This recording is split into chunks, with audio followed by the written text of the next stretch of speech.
seem to be shifting again in the JFF election saga, this time towards the Raymond Anderson team, all courtesy of the JFF Appeals Committee ruling 7 parishes ineligible to vote in the election, 6 of which are loyal to the Ricketts camp.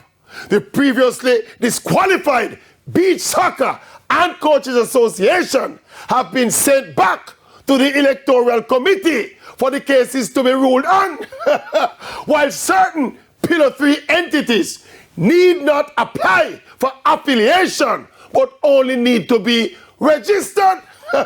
Now these rulings, if they hold true, look to be tilting the balance in favor of the challenger, Raymond Anderson, to get enough votes to unseat Mike Ricketts as JFF president. Plus, we understand that one of the complaints by the Anderson team that is still active is trying to make the case that Ricketts is unfit to run again for the JFF presidency.